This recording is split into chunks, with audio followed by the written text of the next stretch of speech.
Halo semuanya, selamat datang di sesi Dengerin Cerita. Tempat kamu menemukan cerita-cerita inspiratif, wawasan terbaru, dan obrolan seru tentang topik-topik yang kamu suka. Saya, Muhammad Cerita, akan menemani kalian di setiap episodenya. Di video kali ini, kita akan membahas tentang perspektif atau suatu cara pandang seseorang terhadap apa yang ia sedang hadapi. Jadi, siapkan kopi atau teh favoritmu, duduk santai, dan mari kita mulai perjalanan kita hari ini. Jangan lupa untuk subscribe dan share video ini ke teman-teman kamu ya. Sekarang mari kita masuk ke episode ketiga kita, menavigasi perspektif membuka jalan menuju kebenaran diri. Selamat mendengarkan. Perspektif pikiran mengacu pada cara seseorang melihat, memahami, dan menafsirkan dunia di sekitarnya.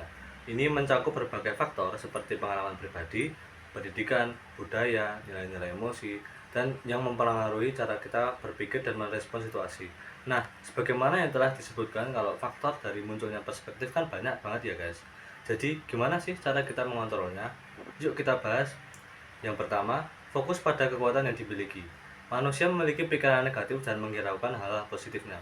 Berarti untuk menekankan kekuatan diri dan memikirkan kesalahan-kesalahan dapat membantu merasa positif. Yang kedua, mengelola pikiran kita. Perlu mengelola pikiran kita agar senantiasa objektif dan hati-hati. Kalaupun pikiran mengandung bias, usahakan agar outputnya bernilai positif. Bahasa kerennya positive thinking. Tetapi tetap saja poin utamanya adalah objektivitas dan kejujuran dalam memberikan penilaian atau menarik kesimpulan. Yang ketiga, pengembangan perasaan positif. Perasaan positif dapat dimunculkan dengan mengelola pikiran maupun perilaku kita. Perilaku positif akan memberikan dampak emosi yang positif. Perilaku positif pun demikian. Misalnya, apa yang kita rasakan setelah kita memberikan sesuatu kepada orang lain.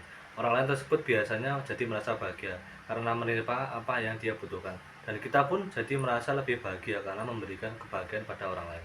Dan yang keempat, mengantisipasi pengaruh negatif budaya asing. Pengaruh budaya asing dapat memiliki dampak negatif pada generasi muda di Indonesia. Oleh karena itu, perlu ditanamkan sikap patriotisme dan nasionalisme kepada generasi muda untuk mengantisipasi pengaruh negatif dari adanya kebudayaan asing.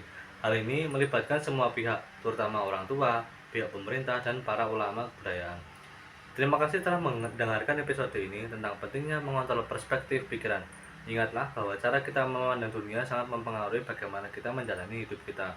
Dengan kesadaran dan latihan yang tepat, kita bisa mengarahkan pikiran kita ke arah yang lebih positif dan konstruktif. Sampai jumpa di episode berikutnya, tetap jaga pikiran Anda dan teruslah belajar.